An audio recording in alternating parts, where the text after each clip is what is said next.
誒，OK， 唔該。唔好意思啊，因為有啲倉促啦，我哋都仲有好多需要即係喺準備上嚇，即係都需要好啲嘅安排。請大家多多包容嚇。咁首先多謝咁多位弟兄姊妹咧參與我哋2026年重啟嘅DMTC 嘅課程。咁我哋咧就基本上打算咧係從即係一個課程一個課程咁樣開嚟到去俾大家去修讀先，所以我哋就冇諗過話暫時未會咧好似以前咁樣好似我哋大師姐啊 Polly 喺度啊，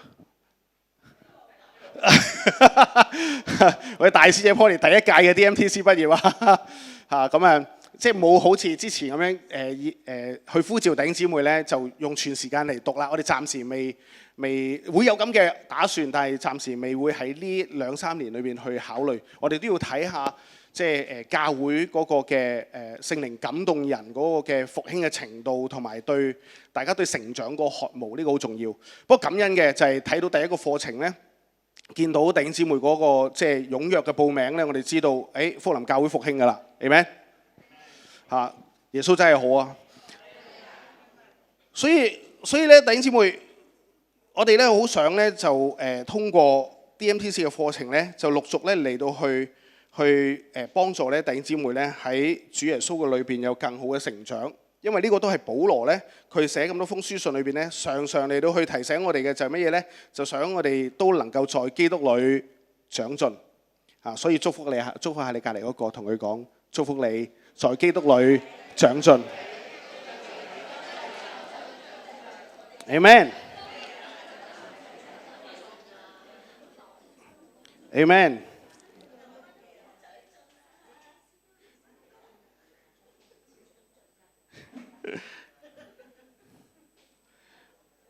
好啦，咁繼續講落去之前咧，咁有少少即係成個課堂嘅安排俾大家了解先。咁咧呢6堂嘅課堂咧，咁就第一堂、第2堂同埋第6堂咧，就我會包辦嘅，就主要係我教嘅。咁咧就好似一個三文治，三文治咧就最好食，知唔知係邊個部分啊？中間。哎呀，你真係唔識食三文治啊！三文治係成份一齊食噶嘛，咁先係最好食噶嘛，係咪？咁就俾個問題陰咗你啊嗱。其實咧魔鬼好叻㗎呢啲。佢中意用呢種方式咧喺裏邊嚟到去欺騙我哋㗎，咁所以咧即係呢個咧純粹係一個示範咧，俾大家稍稍了解一下魔鬼佢叻嘅地方就係佢唔需要完全講錯嘅。譬如如果你突然間祈禱有一日領受，上帝佢同你有個聲音同你講，你落去樓下百佳攞包檸檬茶走啦，你會唔會咁做？你會唔會認為係神俾你啊？點解？點解唔會？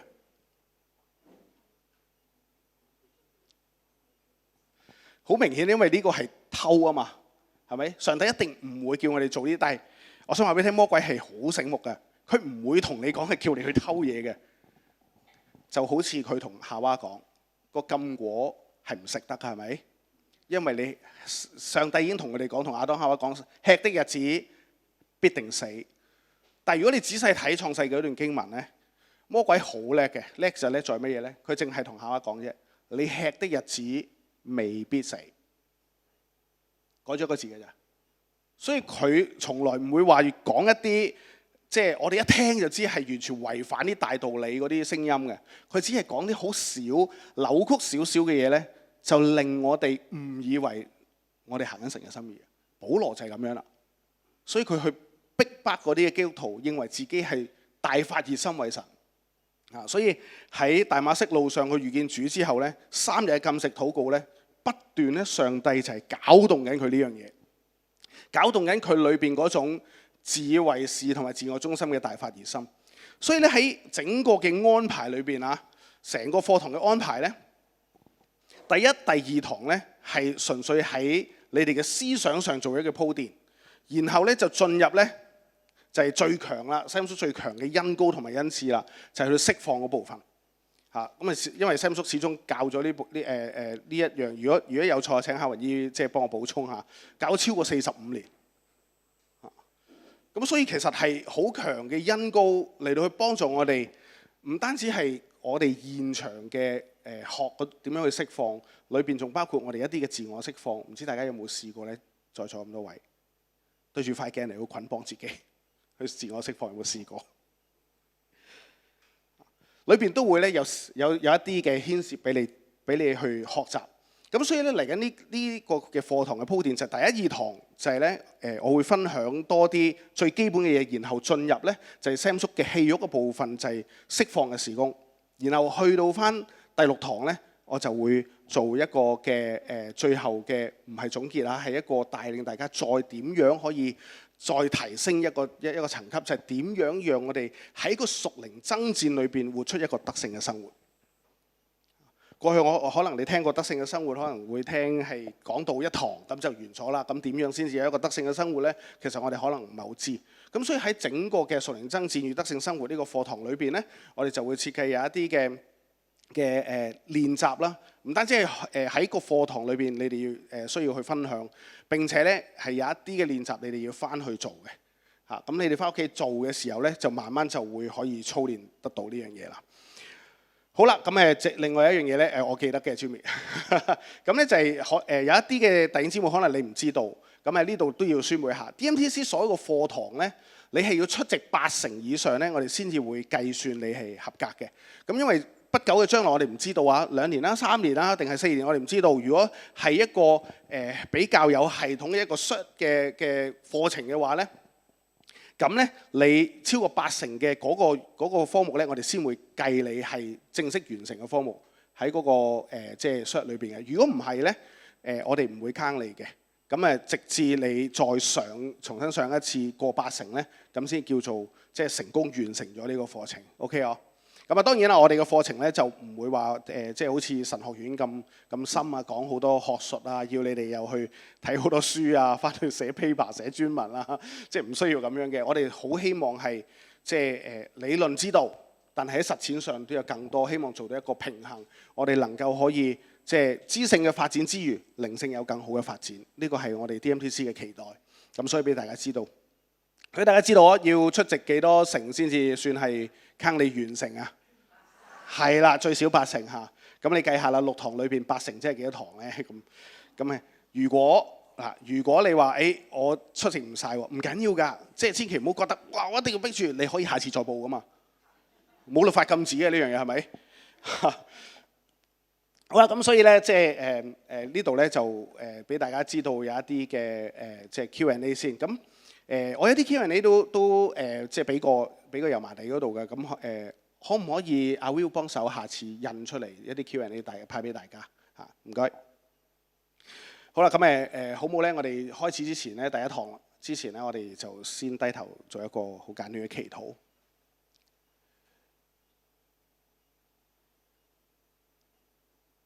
親愛天父，我哋知道咧喺你嘅計劃裏邊咧，你願意萬人得救，你唔想有一個人沉淪，你願意每一個人都悔改。親愛天父，我哋祈求你今天晚上主你嘅靈親自嚟到去膏抹我哋，聖靈嚟到去充滿恩膏我哋。主，我哋亦都奉耶穌基督嘅聖名呼求你能夠可以親自嚟去更新我哋。特別喺屬靈爭戰嘅裏邊，整個屬靈爭戰嘅嗰個場地就係我哋嘅心思。求天父你釋放你羔羊嘅寶血嚟到遮蓋，並且求主你呢一刻親自嘅、親手嘅為我哋眾人戴上呢個救恩嘅頭盔，幫助我哋每一個心思意念都從你嘅救贖角度出發，唔受我哋過去成長嘅傷害、經歷或者一啲負面嘅體驗嚟到無數咗我哋第一時間去諗咗一啲負面嘅方向。求主你親自嚟保護我哋，保守我哋嘅心思意念。喺整個課堂嘅當中，喺整個嘅屬靈爭戰與得勝生活嘅課程裏邊，我哋每一個人都要得着釋放，並且進入你為我哋預備嗰個得勝嘅裏邊。我哋多謝讚美你咁樣禱告，係奉我主耶穌基督得勝嘅名字祈求，相信嘅一齊講 Amen。Amen。好啦，咁繼續進入第一堂之前呢，咁首先同大家講下呢個課程嘅核心目標啦。咁咧呢個咧絕對唔係你聽完跟住可能我哋以前咧有個咁嘅字，我哋同個叫焚一炮嚇，大家經歷完咧即係聖靈嗰個觸摸啊，或者被釋放啊，見到哇聖靈嗰個大能之後咧，哇好刺激啊，好興奮啊，跟住然後咧就翻去你嘅舊生活，好似冇任何轉變一樣。我哋唔想咁，我哋嘅焦點咧係想幫助大家咧能夠可以從屬靈爭戰嘅一次性嘅呢種熱心咧轉化，去到成為咧持久得勝嘅一個生活方式。咁咧，但係之前咧就有一啲嘅嘢咧需要大家注意嘅，就係一啲安全守則。咁咧為咗俾大家有一個咧安全受保護嘅環境學習咧，就有幾個嚴格遵守嘅安全守則嘅。第一就係咧我哋重視咧權柄同埋界線。我哋課堂裏邊一齊回應嘅禱告啦，同埋咧係以操練為主啦。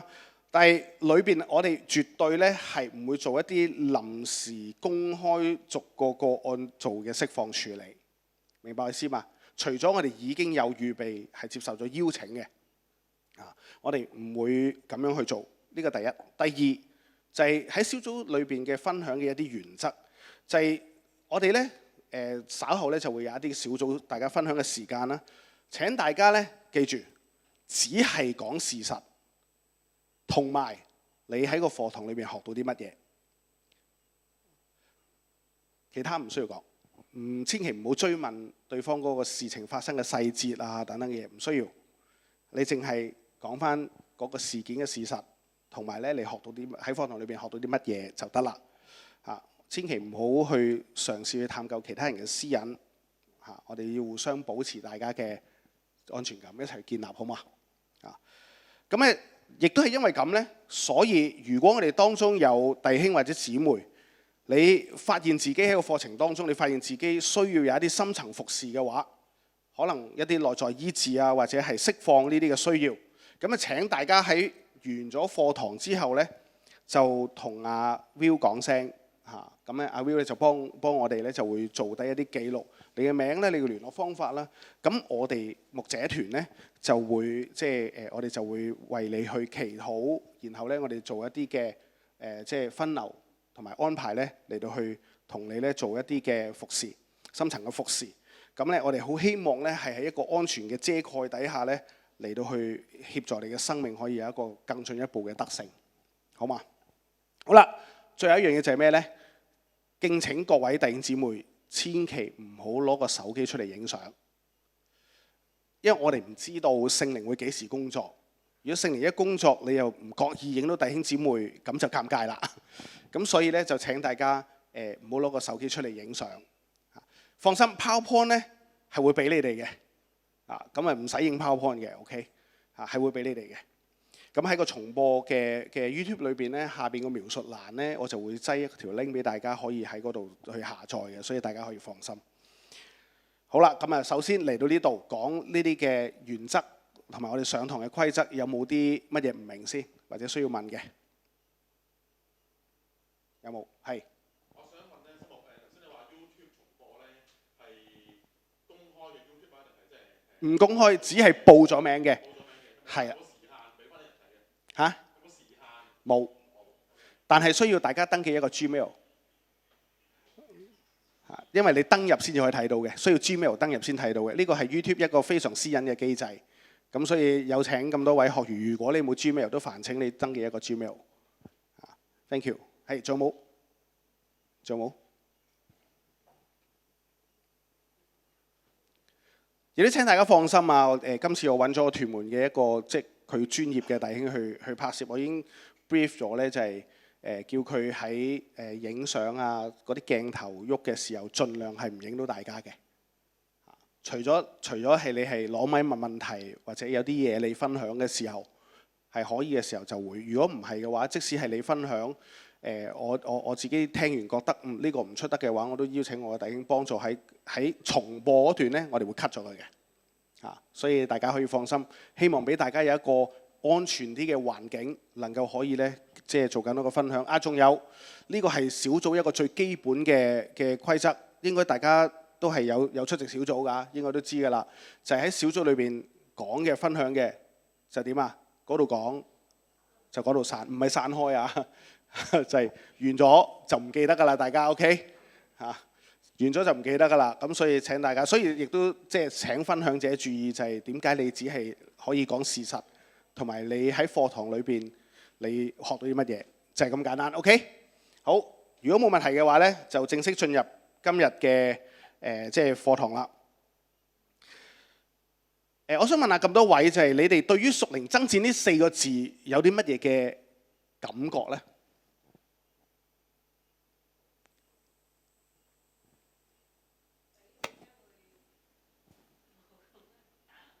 第一次聽會打冷震，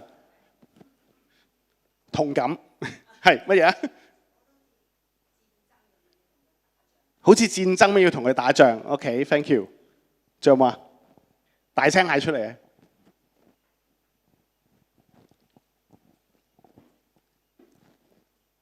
唔該晒。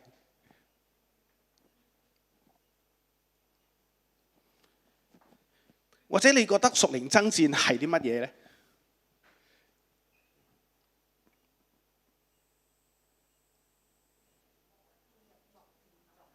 進入作戰狀態 ，good， 仲有嘛？搶人，爭奪靈魂啊！呢個好重要啊，very good， 仲有嘛？要同耶穌同行 ，good， 仲有嘛？你覺得咧？你覺得屬靈爭戰係啲咩？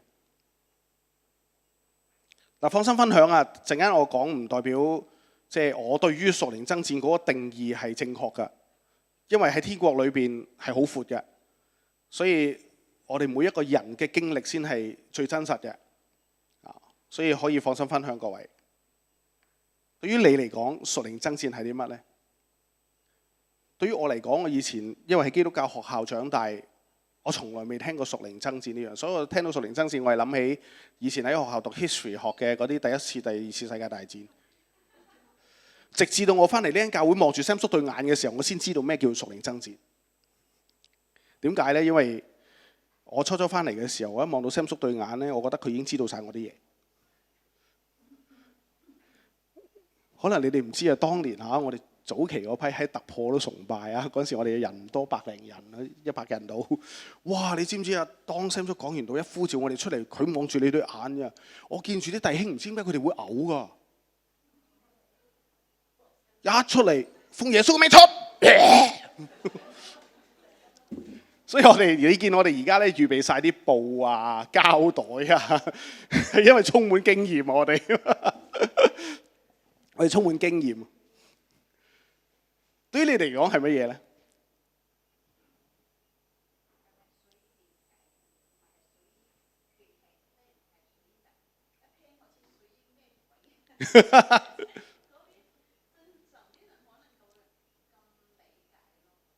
係啊，可以咁理解㗎，因為我哋真係同魔鬼開戰啊嘛，咁啊魔鬼可以有好多形象啊嘛，佢甚至可以模仿天使啊，大家知唔知？因為佢本身係天使嚟嘅，所以佢都可以裝作光明嘅天使。咁喺我哋中國人呢，佢最容易即係扮演到好多啦，我哋嘅祖先啦，又扮演到觀音啦、佛嘅形象啦。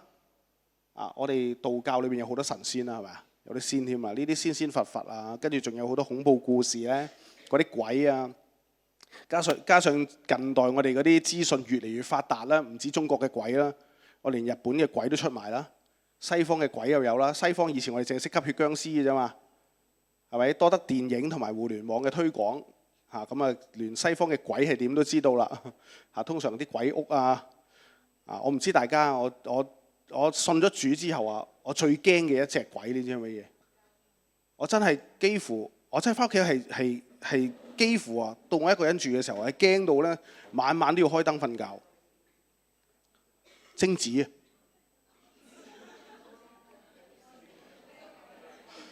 有冇睇過啊？好恐怖嘅喎！唔係咁，你夜闌人靜，你一個人喺屋企，你梗係睇電視㗎啦。咁嗰陣時有線電影台成日 loop 住㗎嘛，你冇得揀啊！點似而家 Netflix 嗰啲你可以揀嘅啫，係咪先？以前冇得揀，佢播乜嘢安排咗播乜嘢你就播乜嘢。好驚嘅喎，貞子你唔驚嘅咩？我都好驚喺個電視爬出嚟。直至到幾時我先得釋放咧？去到第3集，冇睇過啊？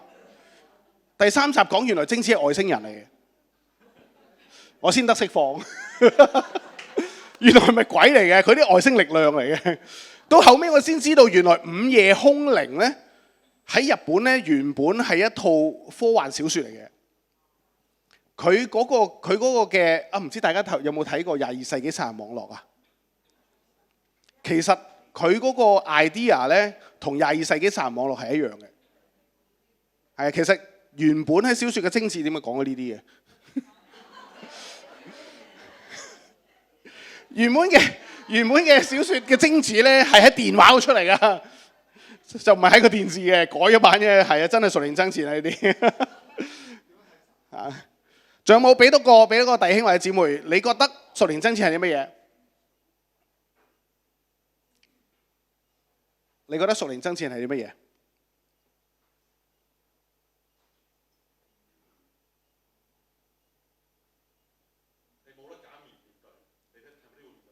係咪都要面對？哇 ，very good 啦！呢個係阿 Sam 叔成日講嘅，無論你中唔中意，屬靈爭戰咧就係已經發生嘅。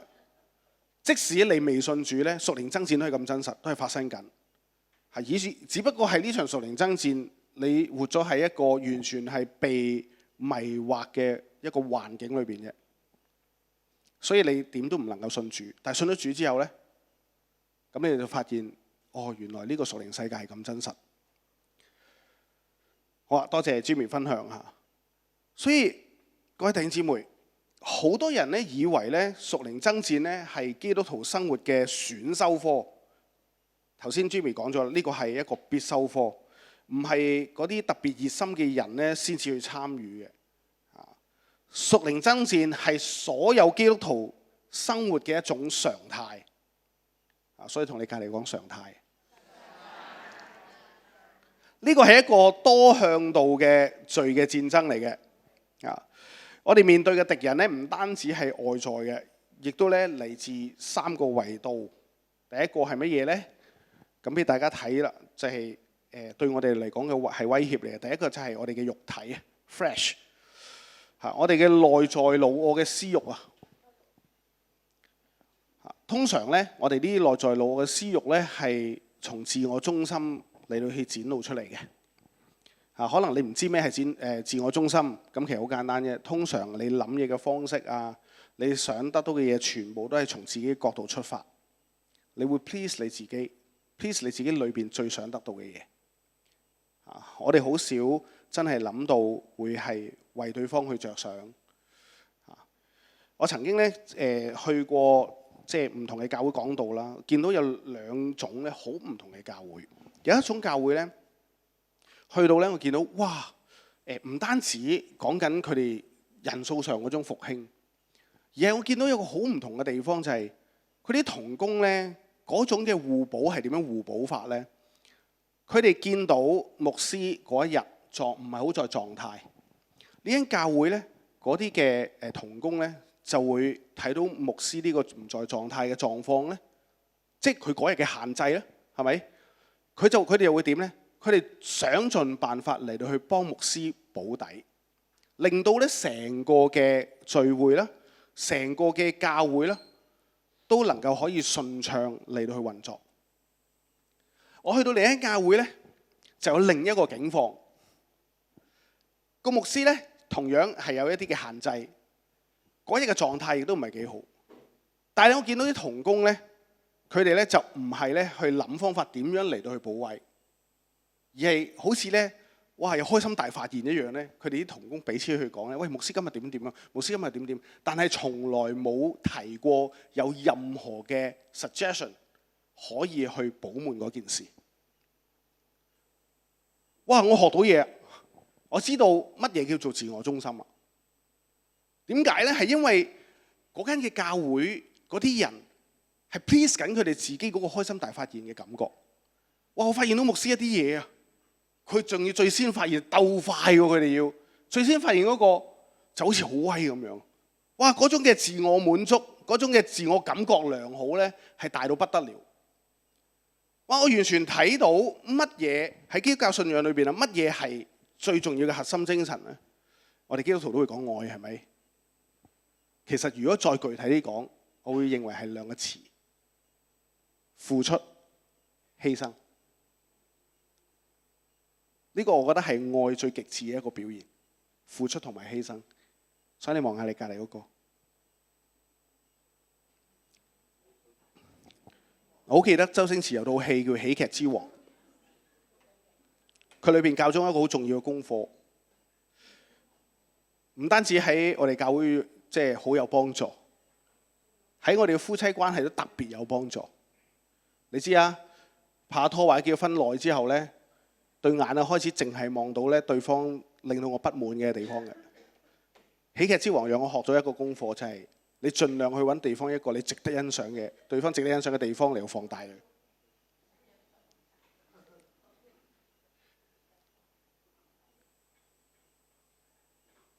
真實嘅，其實我哋裏邊太多嘅私慾啊，其實都係 please 我哋自己嘅感覺。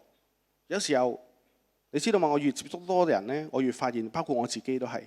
活到幾多歲都好，都原來我哋好容易為咗一件事呢嚟到去做任何嘅決定嘅，就係證明自己，想要證明自己。呢個係一個對我哋基督徒嚟講係最大嘅試探，去到幾多歲都係一樣。所以弟兄姊妹，嗰個老我嘅私慾其實佢好識得隱藏，好似剛才咁講，佢唔會話俾你聽嗰啲賭啊、嫖啊、吹啊，而家唔會咁顯露出嚟嘅。最隱藏係咩？我以前啱啱去屯門嘅時候呢，而家就少啲啦。我發覺咧，而家屯門嘅人呢都係好有紀律。我初初入去屯門開荒嘅時候呢，我話俾你聽，最大嘅試探係咩？搭輕鐵唔俾錢，因為冇閘㗎。我嗰陣時成日要教啲年青人，就教佢哋：喂，你哋搭輕鐵要俾錢啊！因為你哋咁樣係，如果你唔俾錢，等於偷啊嘛，係咪？哇！你知唔知幾難教啊？我一路祈禱，卒之輕鐵公司啊，突然間有一期咧，就請咗好多人咧，就做嗰啲突擊檢查員，就上車走去嘟佢哋張卡。哇！我幾開心啊！見到我當然唔使嘟啦，因為我張月票嚟嘅。月票咧，佢嘟到就等於我係已經嘟咗入去嘅。月票係包埋搭輕鐵同埋所有企車。所以其實我哋裏邊咧有好多嘢隱藏咗咧，係有陣時候我哋自己唔為意㗎，我哋唔會知㗎。我哋覺得冇問題嘅嘢，有時候反而就係嗰個係棘住我哋靈性唔能夠成長同埋突破嘅位。除咗呢一種內部嘅威脅，仲有一個環境嘅威脅，係乜嘢呢？就係世界，例如社會上面錯誤嘅價值觀啦、世俗嘅誘惑同埋體制啦。咁我諗呢個應該會多啲人明白啦。特別係社會嗰個錯誤嘅價值觀。我曾經咧同一個門徒咧，即係去守望佢嘅時候分享。佢同我分享，佢話即係嗰陣時佢20歲出頭。佢話：森牧師，我哋活喺呢一代，特別香港人最重要係乜嘢？最重要就梗係買樓啦。哇！原來咧，我同佢傾開之後，先發現佢哋嗰一代咧。成個嘅目標就係為咗要有層樓。嗱，為咗買樓唔係一個錯誤，我唔係講佢咁樣諗係錯，但係我發現原來喺佢哋嗰代已經形成咗一個 norm。佢哋咧已經係有一種意識形態咧，就係大家都認為佢哋自己嘅茶餘飯後嘅話題都係就係咩？買邊層好，買邊度平。點樣揾錢最多可以咧能夠買到樓？最大嘅衝擊係咩咧？最大嘅衝擊就係當佢又有感動，想要同教會一齊宣教嘅時候，宣教有陣時你去嘅地方所費不菲啊嘛，咁佢就會有一個嘅掙扎，而到最後咧，佢咧係選擇乜嘢咧？要慳翻呢嚿錢，然後咧為咗去供樓。嗱，呢種喺我哋嘅屬靈嘅角度去睇咧，就成為一種鉗制，佢唔能夠自由按住聖靈俾佢嘅感動，我就可以跟隨聖靈嘅感動嚟到去做福音嘅工作。呢個係最大嘅謊話嚟嘅。我再重申，買樓唔係錯，尤其是如果你係已經俾神祝福，有咁嘅足夠嘅能力，而且你又隨時可以按住聖靈嘅感動，可以去做福音嘅工作，更加冇問題。但係如果你因為成個世界潮流話俾你聽係咁樣，你就要咁樣，咁呢個你就要值得思考。呢個係講緊環境嗰個威脅嘅問題。我分享自己少少一個見證，我屋企人包括我自己嗰代，我自己嘅成長嘅朋友啦，成長嘅中童啦，我哋大家一齊坐埋一齊呢，就總係會問一個問題，就係去到新年嘅時候呢，你去拜年，啲老一輩呢，就亦都會問你呢個問題，就係你幾時結婚？你幾時揾翻個？我當初都係喺成個咁樣嘅意識形態底下呢，我覺得好有壓力㗎，年年都問，歲歲都問。我翻去陪阿爸食飯呢，餐餐都問，每一餐都問你幾時揾翻個翻嚟俾我見啊！哇！你知唔知啊？嗰段時間呢，好大壓力都得唔到釋放。到最後，我發現一件事就係，點解你認為係咁樣嘅一個，即你去到20幾歲，你應該揾翻個要結婚啦，30歲至35歲之間生第一胎、第二胎係咪？然後呢就成家立室啦，咁係最好啦。佢哋會形容呢種常態係每一個人都必須經歷。我一路為呢件事祈禱，一路為呢件事祈禱。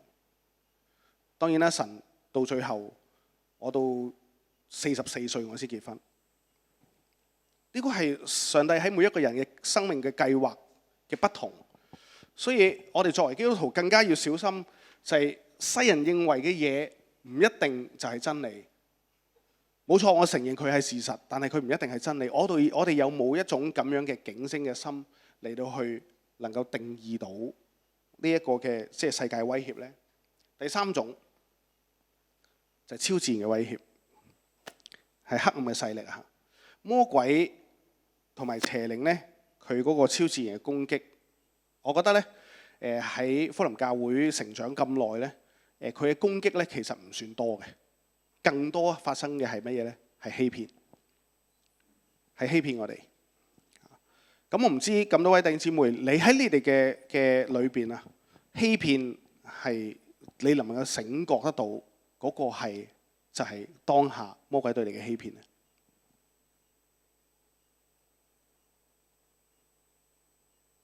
我曾經跌入一個咁樣嘅陷阱。我認為教會應該要發展到好大。甚至我喺異象都見過，要發展到好大，呢個先係上帝所悅納嘅。我一直好介懷點解經歷咗幾次嘅起起跌跌，教會都好似唔係好有起色嘅呢？我一直都好介懷呢件事。到後尾我一次嘅禁食祈禱嘅時候，我先發現聖靈好清楚啟示。原來上帝喺每一間教會都有佢自己嘅時間表同埋心意。點解呢？就係因為係針對特別對我啊，我喺屯門，對我呢個人喺成長嘅時候，裏邊有好多頭先講嘅內在威脅啊、環境威脅已經形成咗喺我裏邊一啲嘅錯誤嘅信念。上帝要用呢啲嘅經歷，因為讀經神嘅話語喐唔到嘛，就要通過一啲經歷。將我哋破碎到一個點呢，就願意返到神嘅面前嚟去尋求佢嘅幫助，然後你先會見到上帝嘅恩典先喺嗰個時候展現，你先會謙卑到一個點，哇！原來自己嗰個自我中心同埋屬靈嘅驕傲係大到點，哇！我就知道，原來呢一切上帝俾我去淺嘗嘅。都係為咗經歷嘅就係耶穌基督佢嗰復活嘅能力。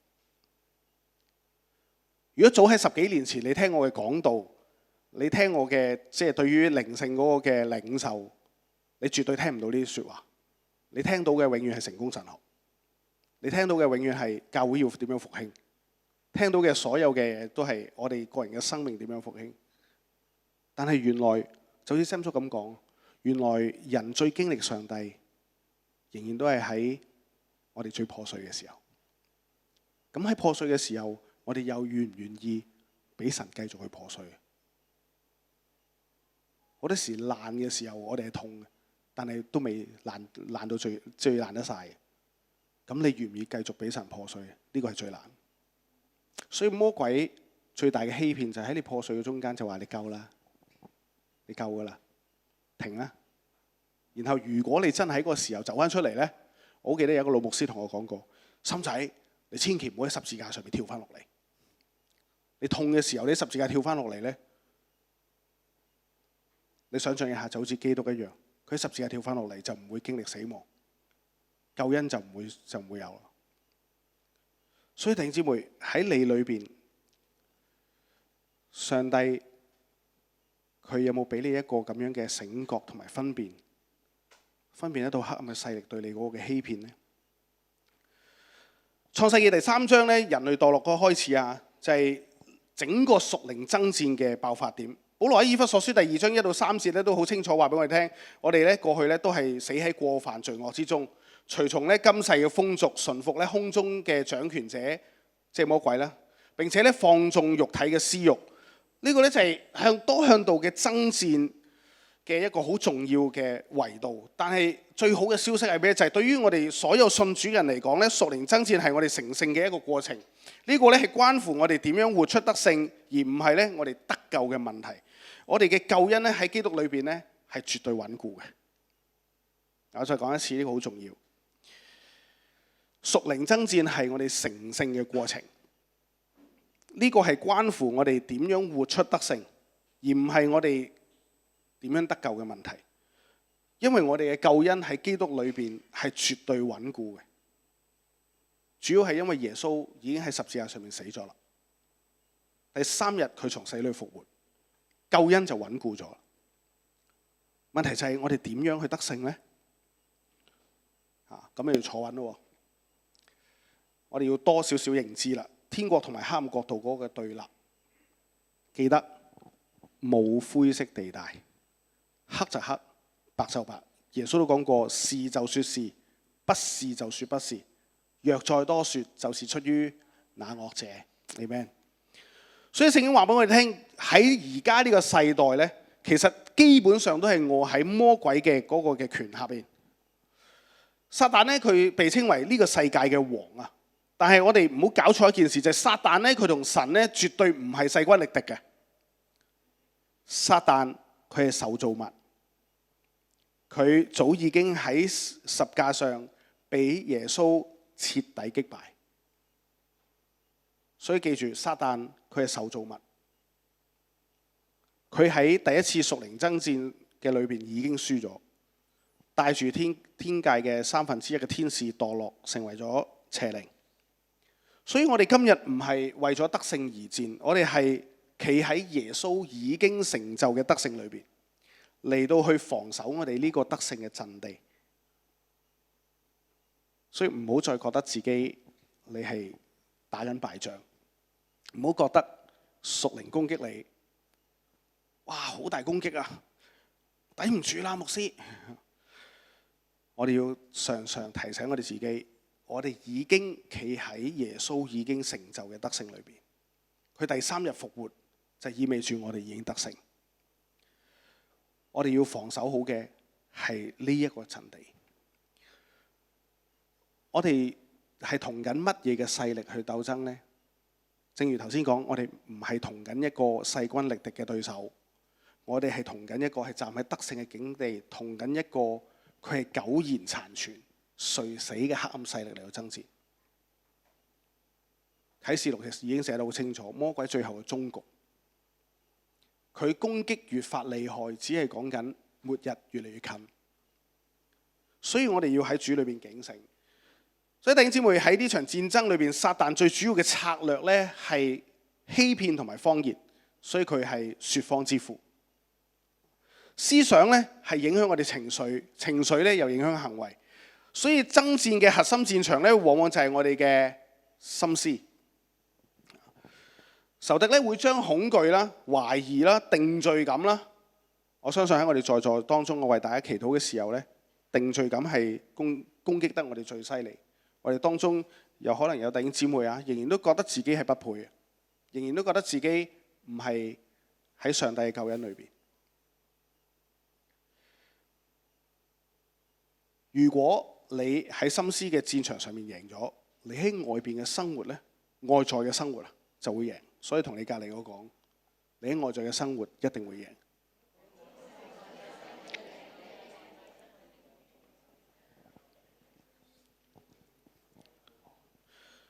好啦，跟住落嚟就係要同大家講解一個好重要嘅事情，就係全副嘅軍裝。大家記唔記得全副軍裝有啲乜嘢？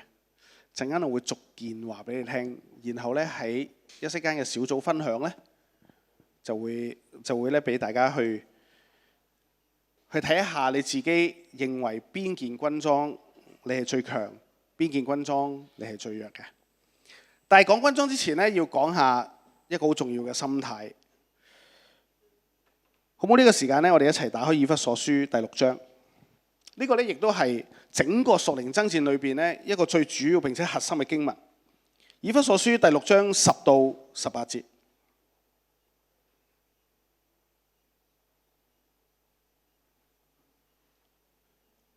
我用嘅係和合本嚇。如果大家都係用聖經嘅手機嘅聖經咧，大家可以校翻佢去呢一個嘅和合本。以弗所書第6章10到18節。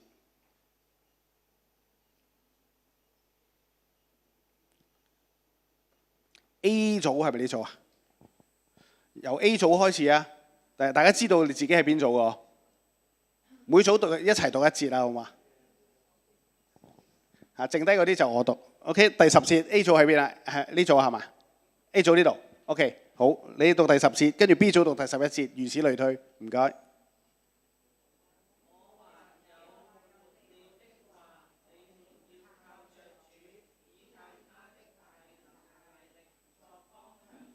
Amen。B 組。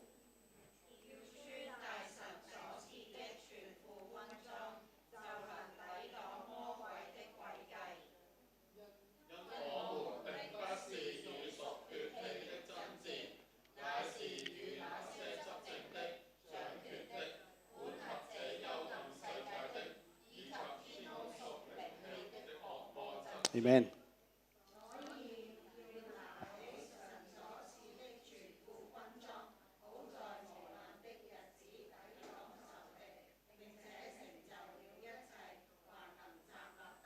Amen。係咪 D 組啊 ？E 組啊 ？F 到 F 到 E 啊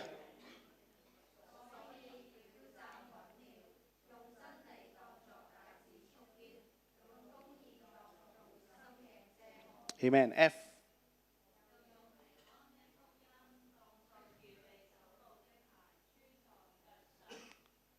G。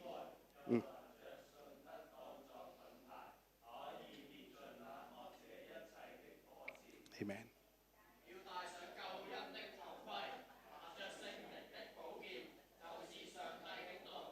Amen。最後一組啦，係咪？你哋 OK。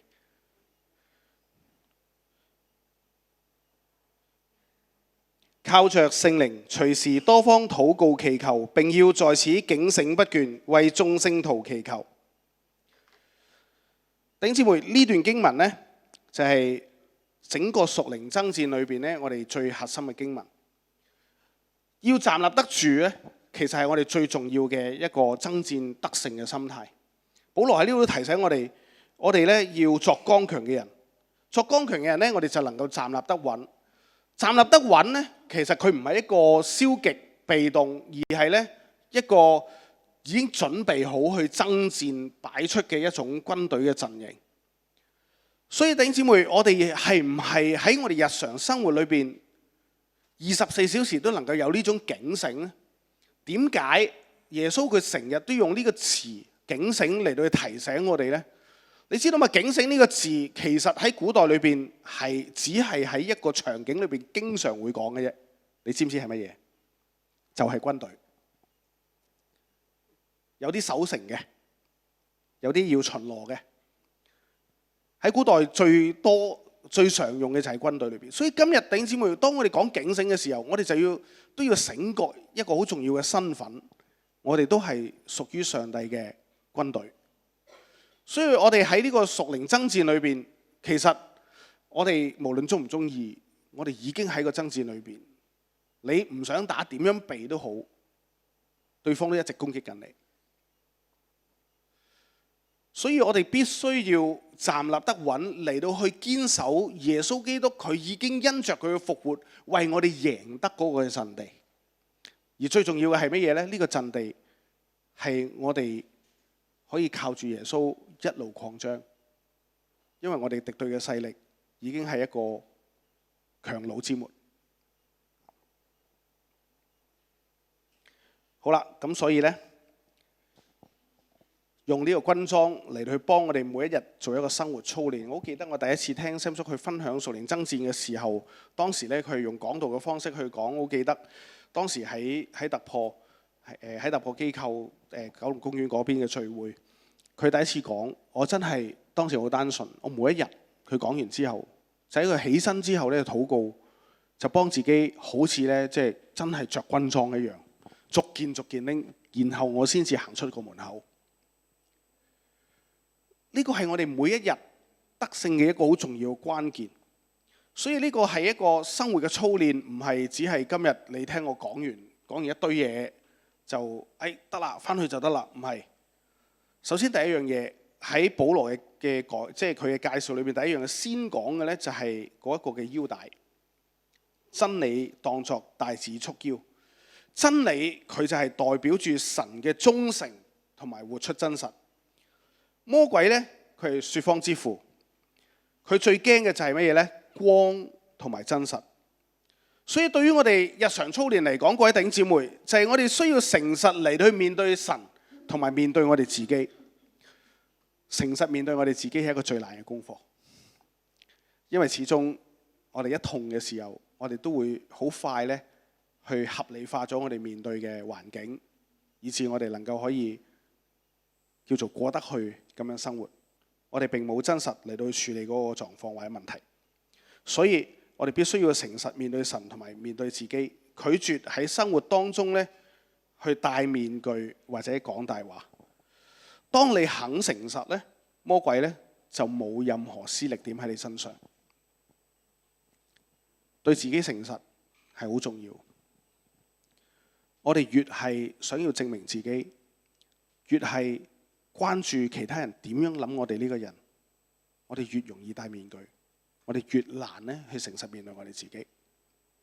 所以呢一切所有嘢都係需要我哋真係嘗試。所以我為你哋祈禱，就係真係要經歷一次上帝對你嘅破碎。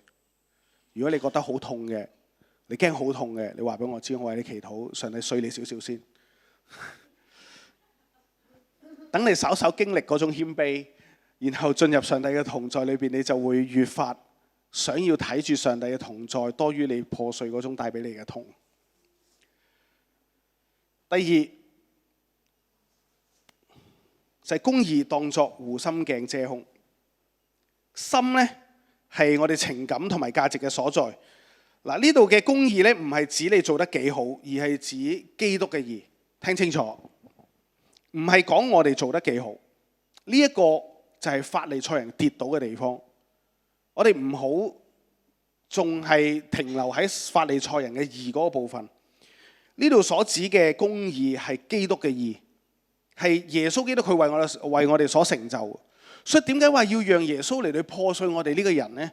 就係我哋如果唔肯被神嚟到破碎呢，我哋經歷唔到乜嘢係基督嘅義。我哋仍然都係用自己嘅標準，用自己喺上帝喺教會生活裏邊所攞到嘅學識同埋標準嚟到過我哋基督徒生活啫。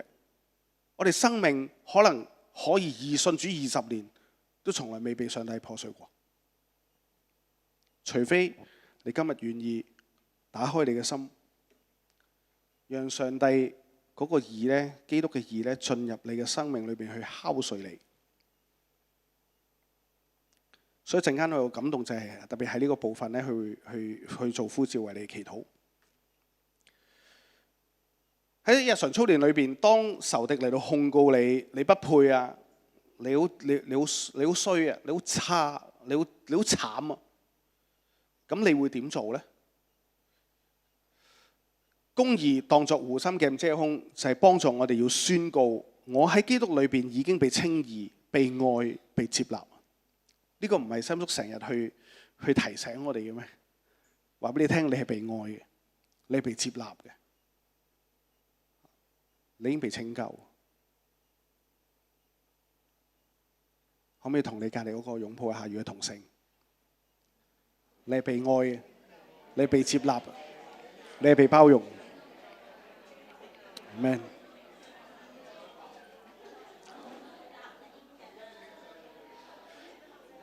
各位弟兄姊妹，我哋要用神俾我哋呢一個蒙愛嘅身份嚟到去抵擋我哋裏邊嗰種嘅定罪感啊！好多時候我哋認為嗰種嘅定罪感咧，我哋誤以為係一種罪疚，但係其實好多時候係嚟自魔鬼嗰個謊話嘅控訴，產生好強烈嘅定罪感喺我哋裏邊啊！所以我哋先至更加容易嗱，點樣去辨識呢樣嘢？好簡單嘅啫，點樣辨識你心裏邊嗰個定罪感咧？你特別睇重個好行為嘅，你特別睇重個好行為，你越做唔到咧，你就越覺得自己不配；你越係做唔到，你越覺得自己唔係一個好嘅基督徒。但係如果係咁嘅話，其實我哋並唔明白保羅寫嘅書信。我哋行事為人係要與蒙召嘅恩相稱。我哋冇經歷呢個恩，冇進入耶穌基督嘅愛，我哋如何有嗰種行為？所以彼得都提醒我哋，我哋首先要有嘅係乜嘢？係信。有咗呢份信，我哋先明白呢基督嘅義。有了信心，先至加上德行。但係好多時今日我哋好多弟兄姊妹信心嗰層都未起好，我哋就要講德行，咁點會可以守得好？魔鬼就乘機嚟欺騙你，定你罪。你睇下你又咁啦，你睇下你又咁啦。你上次唔係講過宣告咁樣咩？你大早都係咁樣講噶啦。你宣告，點解你又做唔到啊？你做唔到，點樣去鼓勵佢哋做到啊？有冇聽過呢啲聲音啊？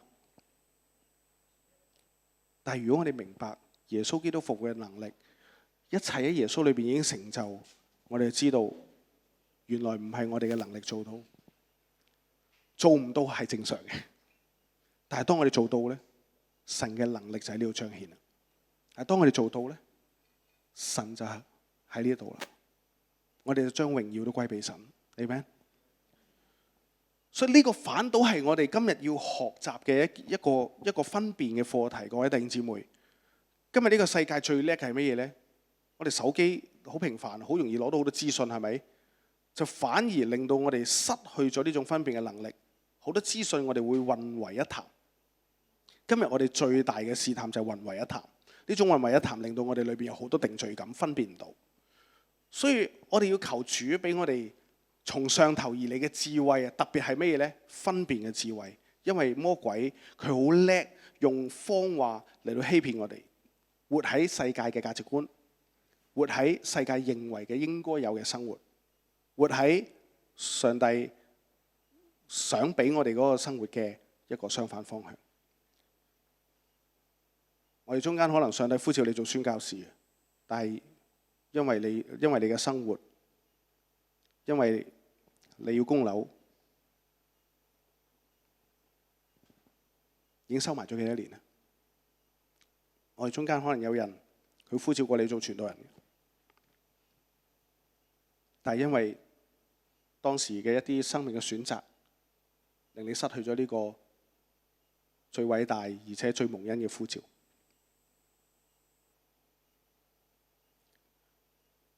所以弟兄姊妹，我哋必須要學會求主啊，俾我哋學會就係明白基督嘅義，唔係我哋自己嘅義。你做得再好，榮耀都係屬於你嘅。唯有我哋真係明白基督嘅義，我哋先能真真正正、切切實實從心底裏邊將榮耀去歸俾神。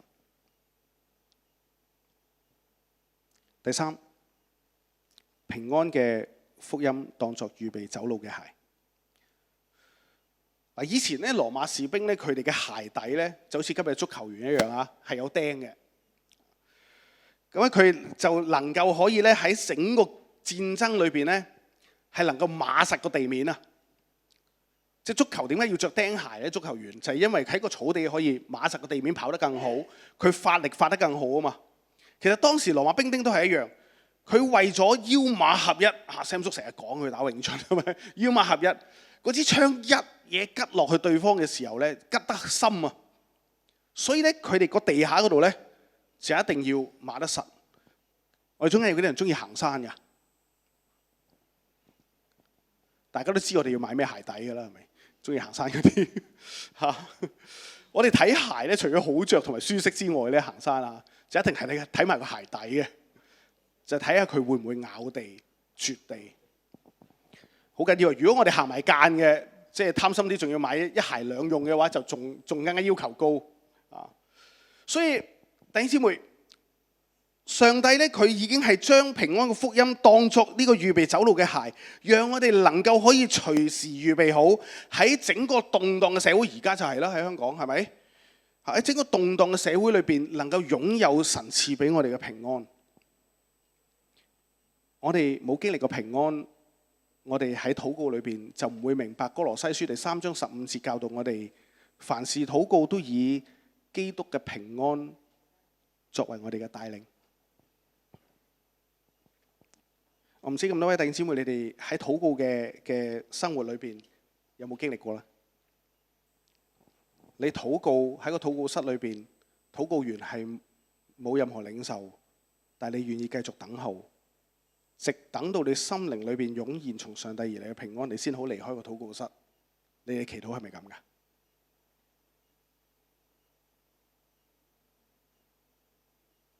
耶！考緊咦，我哋下一次可以搞禱告生活。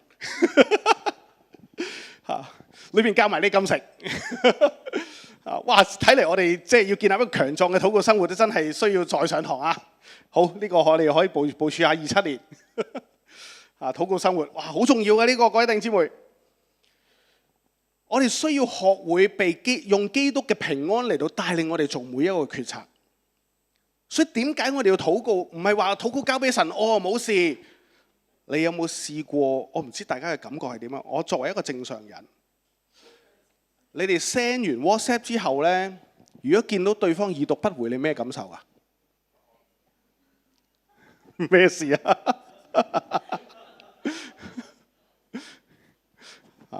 我會俾3次機會佢啊！3次已讀不回，我就 block 佢噶啦。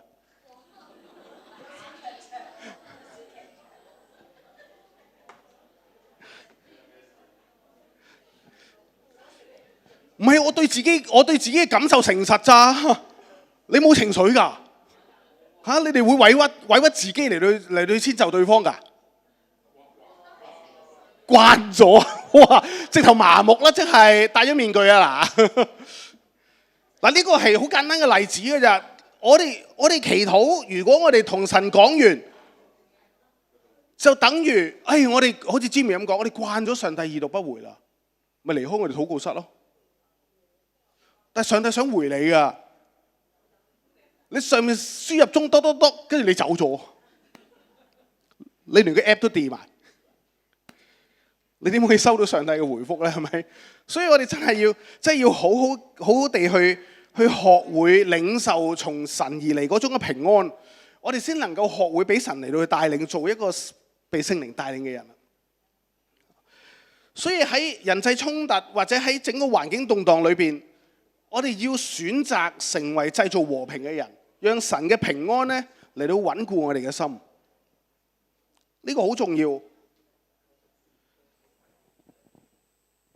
第4件，信德當作盾牌。信德喺原文嘅翻譯係信心嘅意思。羅馬軍隊佢嗰個盾咧好巨大，有冇睇過即係羅馬時候嗰啲戰爭片啊？戰狼300啊！戰狼300，我覺得佢哋唔係蘇盾牌喎，佢哋蘇腹肌喎。睇住就真係嬲啊！想戒凳啊！戲院豈有此理！點解嬲啊？係因為佢有我冇啊嘛！由細到大玩咩超合金帶啊？掉咗翻去到日本，第一個切合金都買翻就係六神合體，6嚿腹肌歸翻埋一嚿啊！你知唔知呢啲士兵咧？佢哋咧係拎住個大盾牌並肩作戰，啲盾牌連埋一齊嘅時候咧，係可以擋住四方八面射嚟嘅箭啊！惡者嘅火箭就係乜嘢咧？嗱，惡者謊言啦、恐懼啦、定罪啦，同埋絕望。喺我哋日常操練裏邊咧，就係當我哋負面嘅念頭嚟攻擊我哋嘅時候咧，就即刻要用真理嚟到去驗證啦。近年我哋好興嘅一個字啊，叫 fact check 啦。我哋必須要用真理嚟到去 fact check 嚇，呢個到底係事實啦，定係惡者嘅謊言呢？然後我哋就要舉起呢個信心嚟到去拒絕呢啲聲音。好快啦，最後兩個跟住咧就俾大家可以有多少時間嚟分享下。我最中意呢個救恩嘅頭盔。頭盔咧係保護我哋嘅頭腦，喺屬靈上面咧就係意味住保護我哋嘅心思意念。救恩嘅確據咧係我哋思想裏邊一個最佳嘅保護。所以喺我哋日常靈性嘅操練裏邊咧，我哋必須要學會堅守兒女嘅身份。P.Encounter 唔知大家有冇上過 P.Encounter 最後一堂咧，特別係講到就係嗰個身份。我記得曾經有一個即係喺個 P.Encounter 裏邊咧，有個故事咁講嘅就係有一個人，佢係一個兒子嘅身份，但係因為佢過去佢同佢嘅爸爸即係失去咗聯絡，細細個就已經即係唔見咗佢啦。佢咧嘅長大方式咧就一直都係用行乞嘅方式。所以喺佢嘅心裏邊咧，認為自己係一個乞兒，佢從來唔會認為自己係一個即係國王嘅仔，佢自己係太子，唔會認為係咁。所以當國王認翻佢之後咧，你知道呢個太子佢點樣生活嘛？佢仍然都係行乞，佢習慣咗。其實呢一個故事根本就係我哋好多基督徒嘅寫照。今日我哋信咗耶穌。我哋係呢一位永生神嘅兒女，但我哋卻係常常都忘記呢種身份，仲用翻我哋過去嘅生活模式嚟到去過我哋嘅生活。呢個係最簡單亦都最容易嘅，因為最安全。我哋慣咗喺呢種安全舒適感裏邊，所以我哋唔敢咧奉耶穌嘅名踏出呢一個嘅信心嘅一步。救恩嘅頭盔就係幫助我哋能夠去 lock 緊我哋呢一個兒女嘅身份。唔會憑當下嘅感覺嚟到去評價我哋自己。我再講一次，救恩嘅頭盔係幫助我哋 lock 緊我哋神兒女嘅身份，唔會憑住當下嘅感覺咧嚟到去評價我哋自己。我哋人太容易咧因着我哋嘅感覺咧嚟到定義咗嗰一日。唔知大家有冇試過？可能姊妹多啲，即係一早起身照鏡，突然間多咗粒瘡喺塊面嗰度。你就總係覺得嗰一日咧唔會過得順，甚至可能我哋中間有弟兄，你可能都好似我咁啊！有一日起身照鏡，突然間，咦？點解多條皺紋嘅？哇！我跟住覺得嗰年都唔會順。嗱，呢啲好奇怪嘅想法啦，當然嚇。所以戴上救恩頭盔就係宣告神已經拯救我，我係屬於佢嘅。所以弟兄姊妹，你可唔可以宣告？我係屬於神嘅，我係屬於神嘅，我係屬於神嘅。但係呢個唔係一個口號，或者喂，你跟牧師宣告3次，哇，我係屬於神啊，然後哇好興奮啊，出咗門口，近嚟翻到屋企你頹晒，唔係呢種狀態啊，唔係口號嚟嘅各位，而係我哋有一個好重要嘅相信，就係當我哋咁樣宣告嘅時候，基督復活嘅能力就會充滿喺我哋身上。一有試探，一有攻擊，一有一啲狀況嚟嘅時候咧，我哋就會被聖靈提醒，我係神所愛嘅仔，我係神所愛嘅女，所以我能夠誇勝。所以上次我翻嚟母會講嗰篇道，我們足能得勝，其實好簡單嘅咋，裏邊冇任何好客觀認為會贏嘅理由，只係講咗一個好脆弱，亦都係屬靈嘅宣告嘅一個咁樣嘅理由。神若喜悅我們，我們足能得勝。如果你真係明白呢一位創天造地嘅主，從冇到有創造嘅神，喺沙漠能夠開江河嘅神，佢企喺我哋呢邊，你就真真正正會明白，其實冇嘢係做唔到。你就能夠好似耶穌咁樣宣告：在人所不能，在神凡事都能。好熟啊經文係咪？但係點解冇經文嘅能力喺我哋生命裏邊彰顯？係因為我哋呢度未更新，我哋呢度冇容讓神嘅話語嘅能力去貫通我哋生命，可以流露出嚟。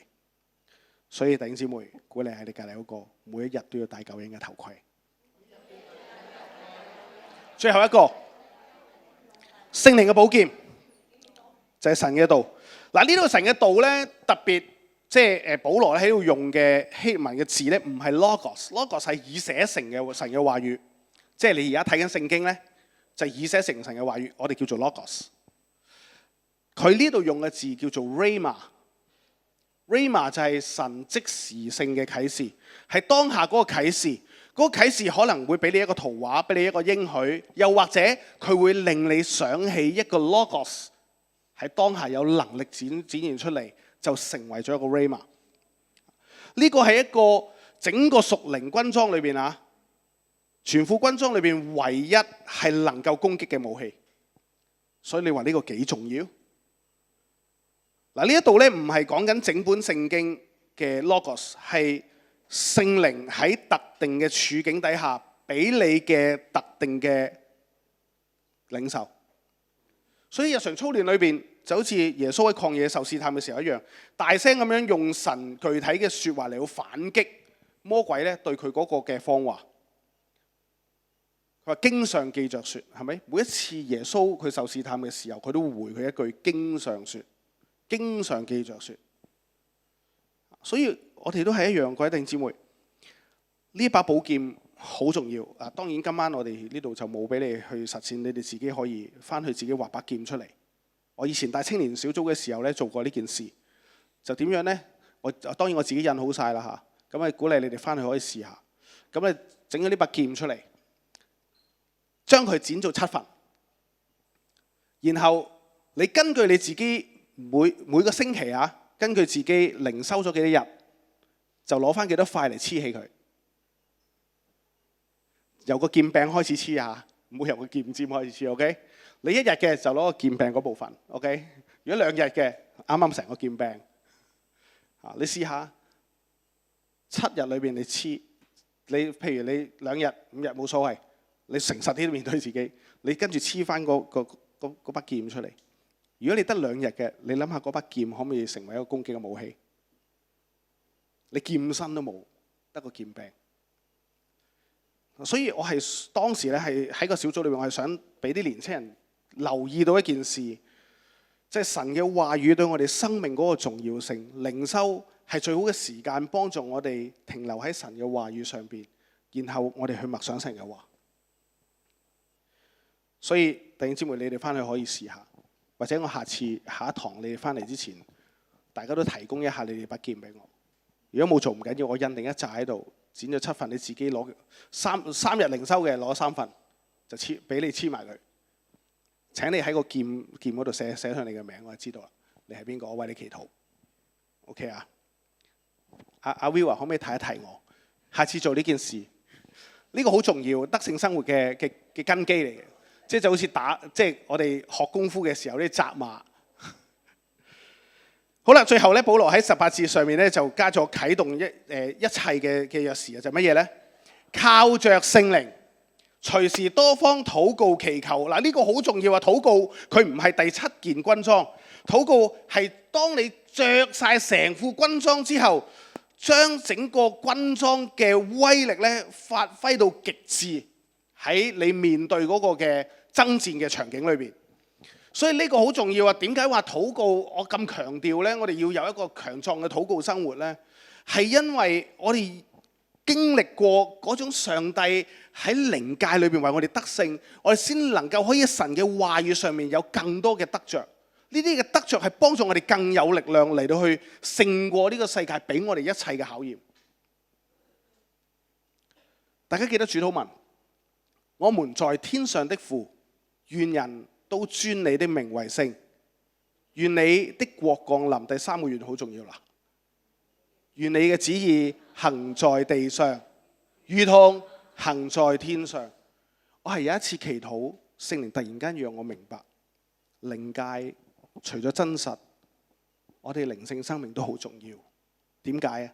係因為耶穌教導我哋禱告嘅時候，已經揭示咗一個好重要嘅啟示，就係靈界係行先嘅。願你嘅旨意行在地上，如同行在天上。即係邊度先啊？天上先啊！各位，神嘅旨意已經喺天上行咗先。如果神佢對我哋生命有個計劃，即係話喺天上面已經寫成咗，喺地上面點樣展現出嚟？就係透過我哋需要謙卑同佢同步。所以耶穌話：只要你哋凡你哋願意嘅，禱告就給你們成就。禱告成就唔係成功神學講嗰套，你想要有乜嘢，你禱告上帝就會俾你，唔係嗰種，而係有個條件。個條件就係我哋願唔願意同神嘅旨意睇齊。願意嘅話，你嘅禱告就給你成就。所以弟兄姊妹，千祈唔好讓我哋嘅信仰俾魔鬼呃咗我哋，成為一種黃大仙嘅信仰，有求必應。有求必應嗰個係我哋嘅僕人，唔係我哋嘅主。神佢係我哋嘅主嘅話，咁我哋就要學會謙卑去聽從佢嘅差遣。呢個先係我哋好重要嘅學習。所以鼓勵弟兄姊妹喺禱告裏邊，真係唔好有任何疏忽。我更加為大家祈禱嘅就係我哋嘅禱告好似我哋呼吸一樣，嗰種嘅禱告呢係自然而流暢，唔係淨係開聲。甚至我哋行路、搭 lift、沖涼，任何一個時間，我有陣時睇下書，睇到佢哇好正嘅上帝，都係一個禱告，係24小時，係一種自然狀態，好似我哋唔會注意到自己呼吸一樣，除非你特別注意自己呼吸啫，係咪？我為你祈禱，個禱告生活就係去到呢一種嘅狀況。好，跟住落嚟，大家唔使釣晒魚啦。我見有幾個弟兄姊妹都已經成條鱸魚釣咗上嚟，幾斤重。好啦，而家咧就即係進入一個小組分享啦。咁我建議咧最好就係大概4個人一組，就容易分享一啲，因為我哋剩低嘅時間不多，仲有半小時嘅時間。我淨係俾20分鐘你哋嘅啫。就做咩事呢？有2樣嘢分享，你可以選擇嚟到分享。第一個就係你個人嘅分享，分享你近期嘅一個屬靈嘅爭戰。嗱，記得我頭先提過嗰個原則係咩啊？淨係講事實，你唔使太過詳細講事情嘅始末，自己有咩感受喺裏邊，唔需要嘅。你淨係講事實。同埋呢，今晚你聽咗呢個學習，對你呢一個嘅屬靈爭戰有啲咩嘅啟發呢？或者你可以選擇呢，就係整個軍裝嘅一個自評嘅行動。咩意思呢？頭先講咗6件軍裝係咪？記得禱告係全副軍裝之後嘅，令到成個軍裝嘅威力發揮到極致嘅一個行動嚟嘅。所以禱告唔計啊。頭先講咗6件，呢6件裏邊就請你分享邊一件你認為自己係最弱嘅。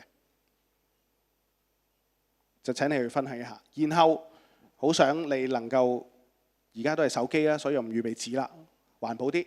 大家用你嘅手機開你嘅筆記簿，就寫低你嘅操練行動係啲乜嘢，要具體嘅噃。記得係要具體嘅噃。知唔知咩叫具體啊？即係唔好話我要減肥今年，呢個唔具體。具體嘅就係我今年我要減20磅，咁呢個就具體啦。OK。得唔得？好，而家分組。如果你本身個組有4個人，感謝主啦。如果你多過4個人嘅話，就睇下一半一半啦。如果7個人就4-3啦，咁樣。咁如果8個人更好啦，4-4咁樣。咁啊，大家分組21分，我會叫翻大家翻嚟。好快我就要做一做嚟緊呢個禮拜你哋需要做嘅嘢，然後呢就俾大家提問。之後呢，今日得翻5分鐘俾大家提問啫。咁留待大家，如果有咩問題，大家都可以咧就即係 send 俾阿 Will 或者 send 去你哋報名嘅時候咧，有一個 email 嘅，咁你哋都可以 send email 嚟俾我，我係一定會覆嘅，除非我收唔到啫。咁然之後咧，Q&A 之後咧，咁就會做最後嘅一個服侍。咁如果我哋當中有弟兄姊妹你即係聽日翻工早啊等等嘅，咁你可以先撤退。如果你唔需要服侍，咁啊剛才有個感動需要為大家祈禱啦。咁啊如果你係有即係呢一個嘅需要，咁啊請你出嚟接受我哋為你祈禱啦。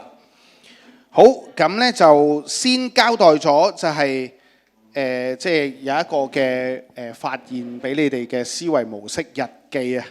咁就有幾樣嘢需要你哋做嘅，就係喺嚟緊呢一個禮拜裏邊咧，咁就當你哋感受到你嘅情緒波動、驚或者係爭戰啊，有一啲爭戰或者掙扎嘅時候咧，請你記錄4個步驟。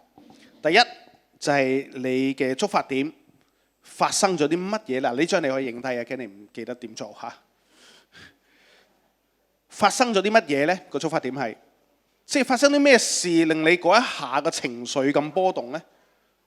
發生咗啲咩事令你咁掙扎，或者覺得係喺個爭戰裏邊呢？或者發生咗咩事令你好驚呢？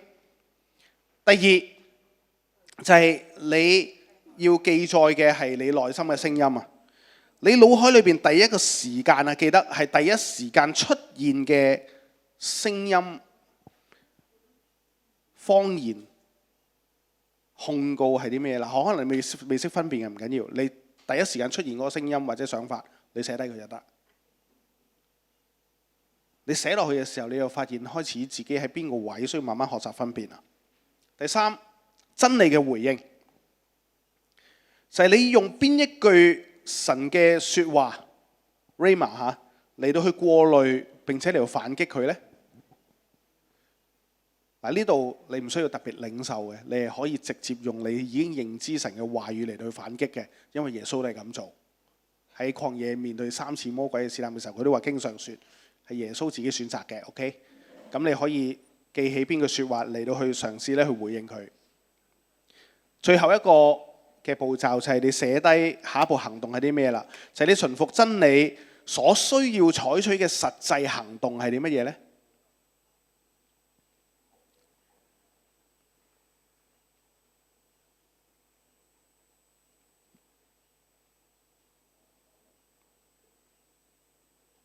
呢個好簡單啫，每一日應該我諗15分鐘內就做完㗎啦呢件事。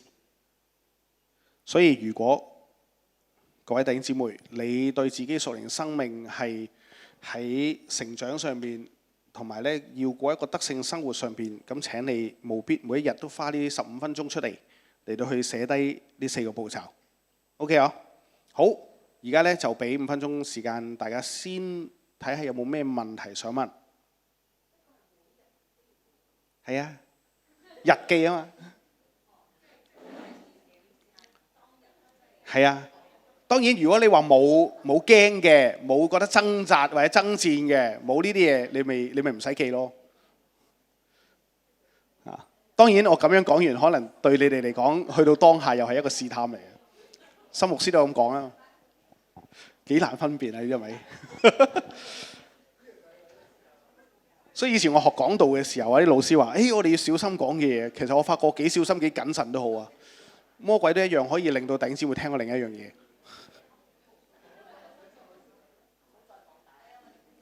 係 good，咪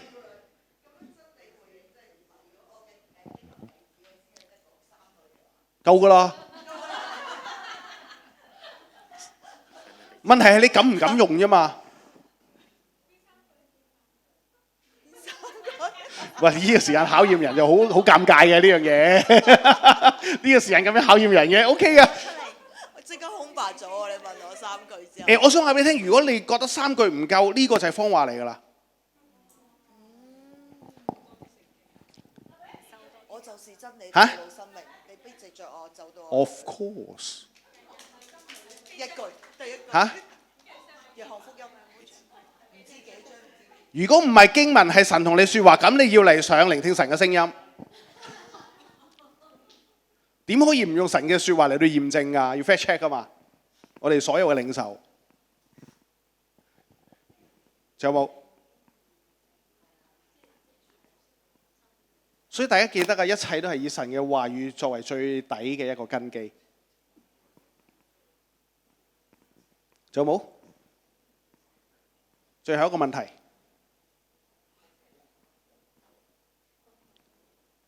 冇咧，我哋一齊起立。咁而家就真係需要咧，播歌，我唔可以彈住，跟住遞手為人祈禱。咁你呢啲亦都邀請我哋中間一啲服侍者就 ready。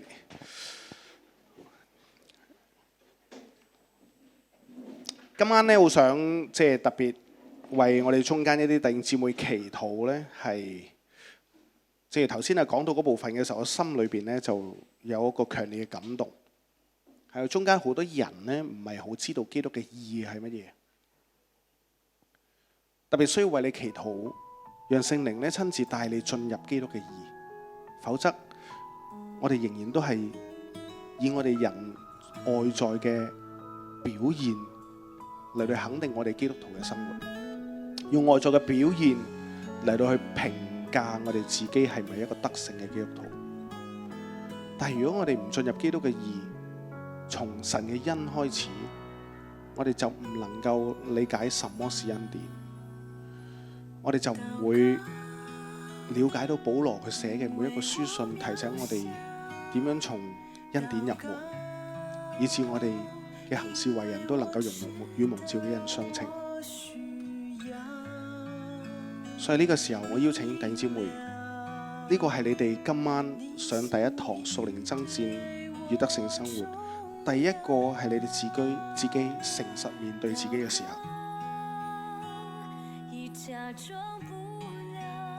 你問一下你自己嘅心，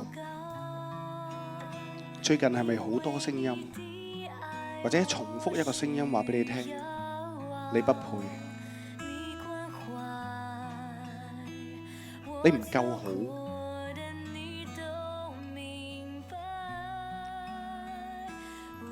或者你會差勁。當然唔一定 exactly 係呢啲字眼啦，你知道我講緊乜？但你裏邊總係不其然，或者好自動地就會用咗你自己嘅表現嚟到去衡量你自己係咪一個好嘅基督徒。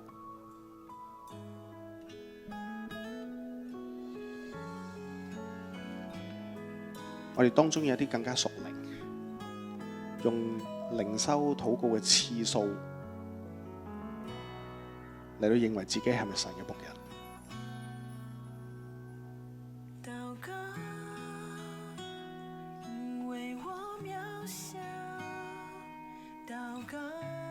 如果嗰個係你，你又願意誠實面對自己，我請你行出嚟。今天晚上我哋好多個嘅服侍者喺度為你祈禱。